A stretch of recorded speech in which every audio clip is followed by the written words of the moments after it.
Hey guys, welcome back to Very Beautiful. Today's video is going to be 10 tips on how to save money. And before I jump into these money saving tips, give this video a thumbs up if you like this type of video so I can make more on my channel. Now let's jump into it. My first tip is to cut recurring expenses.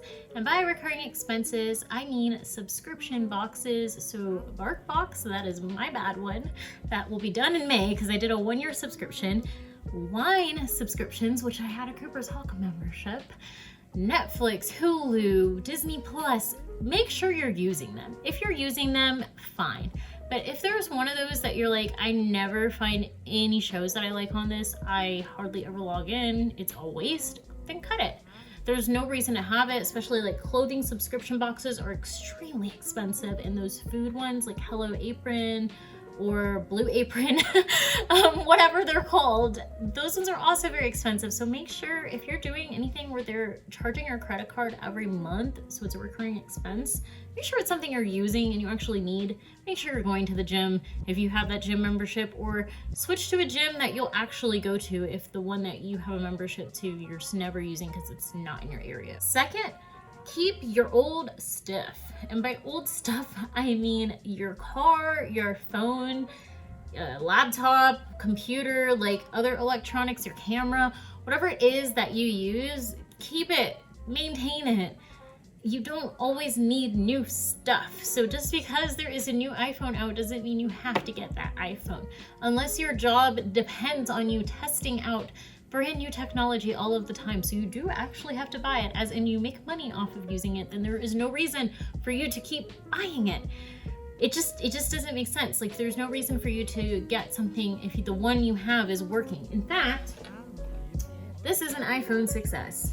I have had this phone for I think 4 years now, because it was 2016. Yes, 4 years I've had the same phone, and no, it does not work to its full potential. It's got 16 gigs. I can only have a few apps on it, but the phone for the most part works for texting. I can go on Instagram. I can sometimes take pictures, whatever, it works. My car, I have the same car that I've had since high school. That's my first car, is my only car, and she's really old, but I maintain her. And I do have my dad and my brother that are really good on working on cars, so thank the Lord for them, because who knows how much it would have cost to keep Kaori around. However, if you know a mechanic, that's good. Have them work on your car. Support other small businesses if you need to. Like, you don't have to have a brand new car. And even if you don't, say you don't have a mechanic that you know, or no one in your family knows anything about cars, you can get a pre-owned car instead of buying a new car, because when you get a new car, it literally depreciates by about like $10,000 as soon as you drive off the lot with it. So there's really no purpose in getting a brand new car unless, honestly, you have the lifestyle and the budget to afford one, so you're not really saving money. And I'm just gonna put that out there because pre-owned cars are fine. Most of them are in good shape and you can clean them or whatever.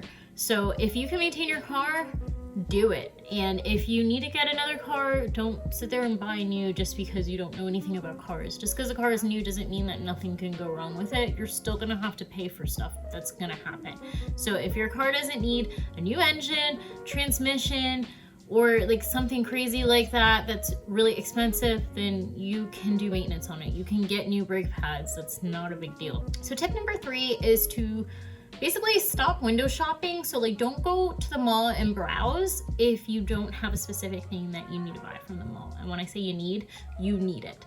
Because what happens is you see other things and you'll buy something because it's on sale, or you'll be like, oh, I kind of do want this thing and I've always wanted it, but like, do you really need it? No. So then you're just putting yourself in the position of getting it. Same thing with browsing the internet for things. I found myself on Instagram seeing these cool gym leggings and I kept wanting them, and thank the Lord they were sold out, because I was about to buy them. They're like $48, which is ridiculous for one size fits all gym leggings, really. But that's what I mean. Like, you have to watch yourself, and by doing that, like, you know, don't go browsing and just endlessly spending money on stuff just because, oh, it looks cute. Which leads me into my other tip, which is just don't impulse buy. And that's tip number 4. And that doesn't have to just be with like clothing and stuff you don't need, but also at the grocery store, because they'll put a bunch of junk when you're going to check out and you might not really need it. You might be buying a pack of water and then you buy 1 water for all of this money. Like, why? You don't. Same thing with Sephora. They put a bunch of minis there, and it's actually a lot of the time not even that great of a deal for the amount of product that you're getting for the mini price. If you compare it to the full size product, it's just that it's technically cheaper, and you think like, oh, I wanted to try that, and you just grab it. You put it in your shopping cart online to get free shipping, and then you end up having like $50 over whatever the free shipping amount was.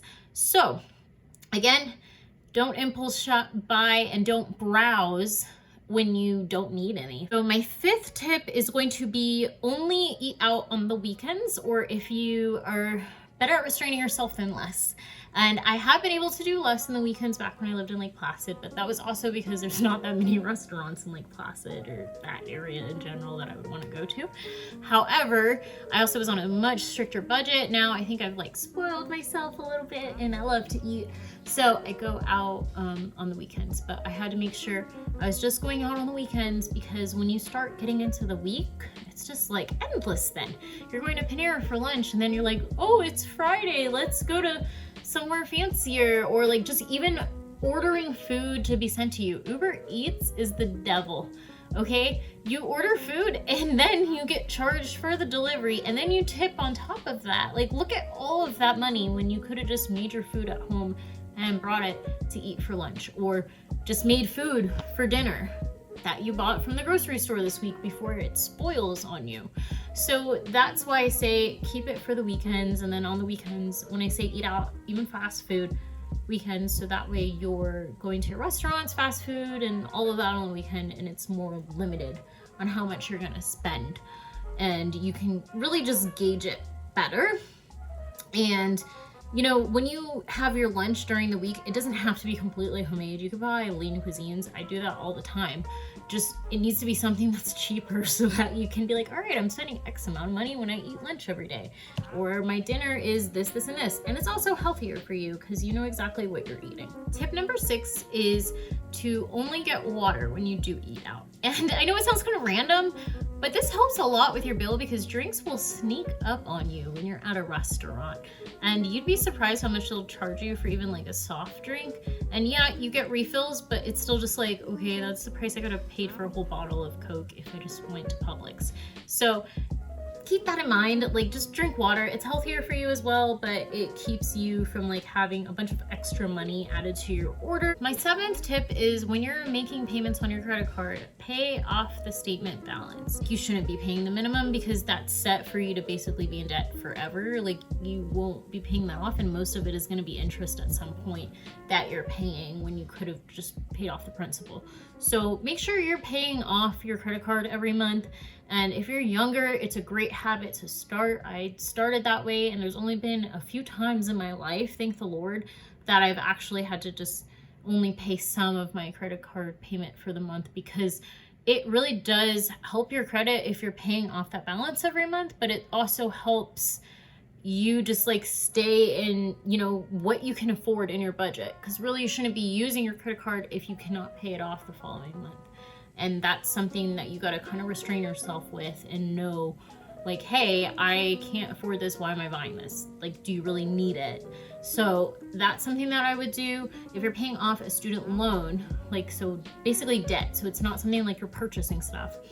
You don't want to pay the minimum on that either, because then you're paying interest. So I have a student loan left.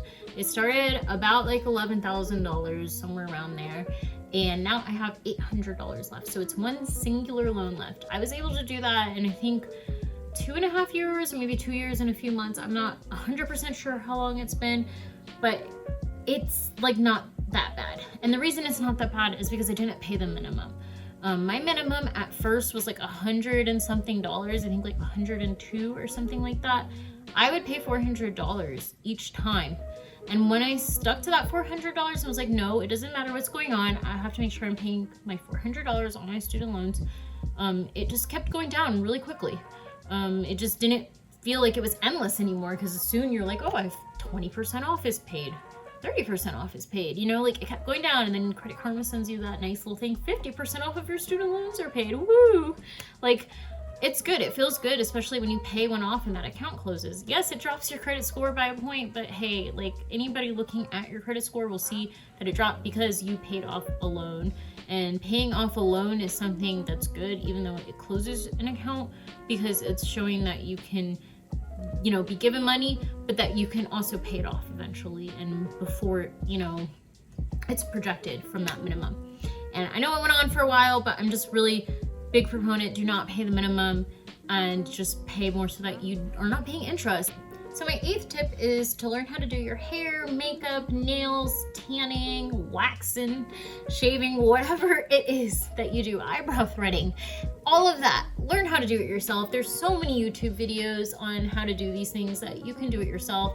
If you have curly hair, honestly, you can trim your own ends, get the split ends off, any fairy knots, you can do it, because if you have a basic shape that you've already got styled from a hairstylist that you like, you just follow it. Just look at it. Oh, this is bad. Okay, make it even. Like it's really not that difficult. And if you need to watch videos, you can watch videos. But curly hair is honestly very forgiving when it comes to having it even. I think straight hair is harder to probably maintain. And I'm talking about like dead straight hair, because like if your hair is not dead straight, you can always like tuck it under and curl it or whatever. But like having healthy hair, you could just like keep trimming it. Like get a good pair of scissors. They're probably gonna be like $10-15. I think I got $15 ones from Sally's a long time ago, and they're a good pair of scissors to trim my ends, and they work great. I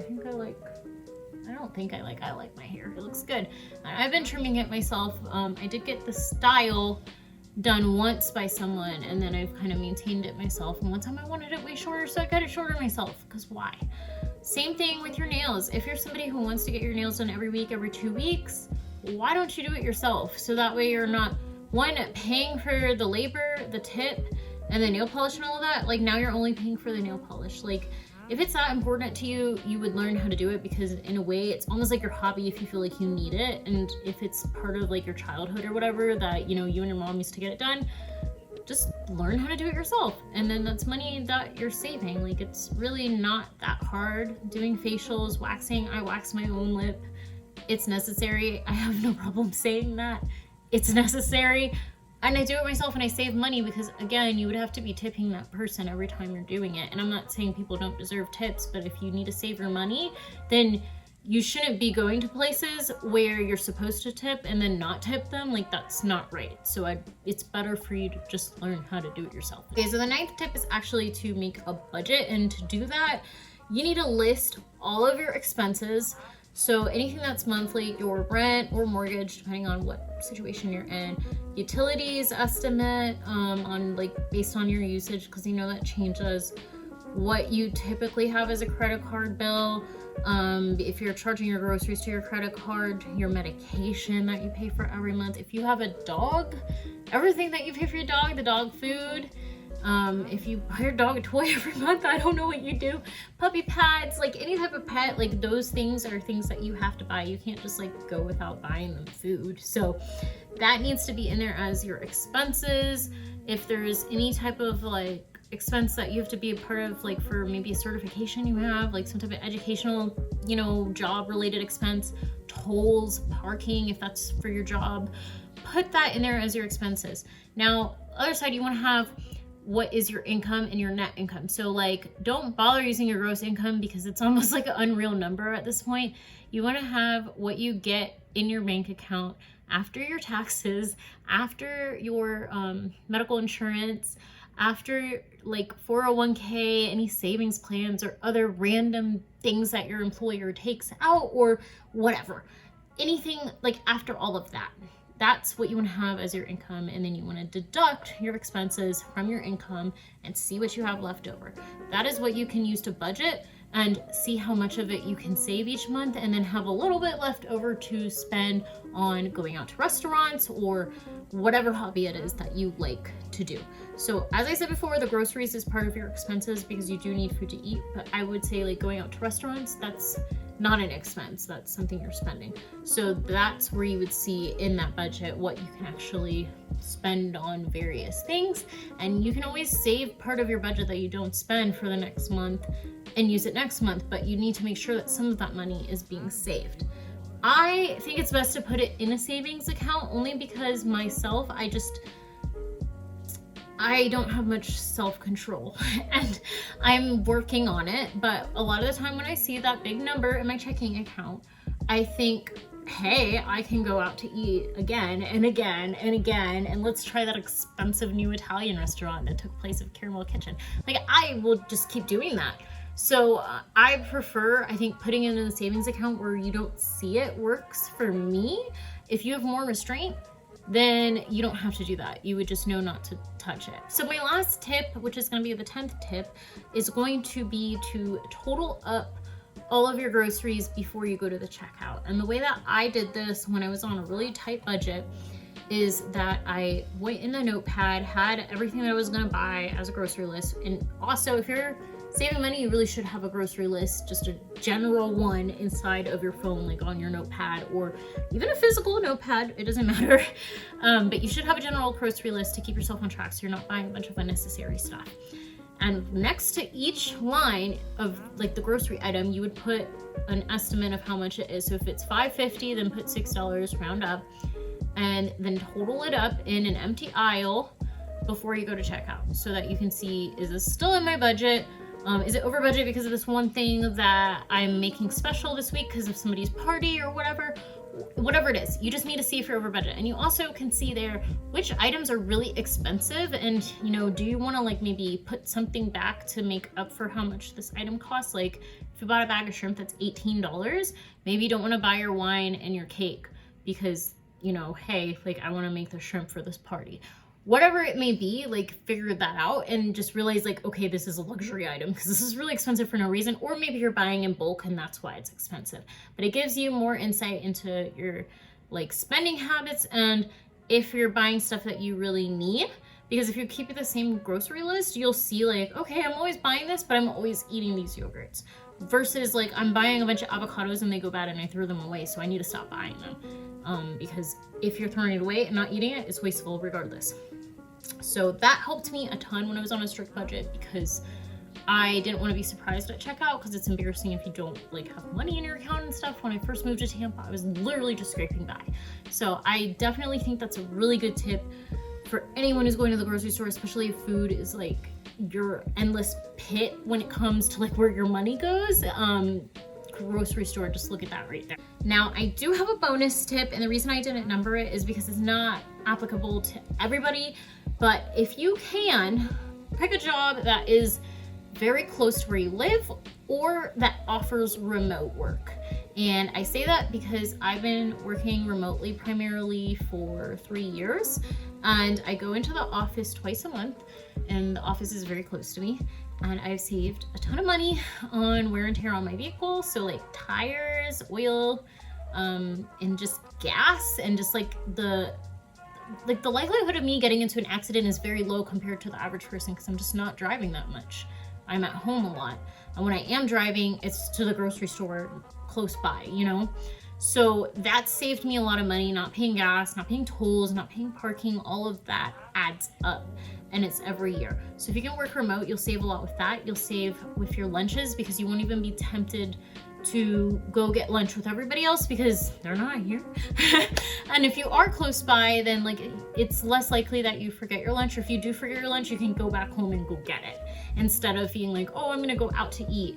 And that's healthier for you as well because, you know, it's easier to stick to a set diet if you're at home or closer to home, so that there's less time of travel and, you know, you're not worried about your food going bad or anything like that. But yeah, it saves you a ton of time and money if you can do it, but I'm completely understanding that not everyone has that option, and I'm lucky to be in this position. So I'm just saying, if you can do it, do it. If you can't, it's okay. Maybe look for those jobs in the future. They're pretty freaking nice, not gonna lie.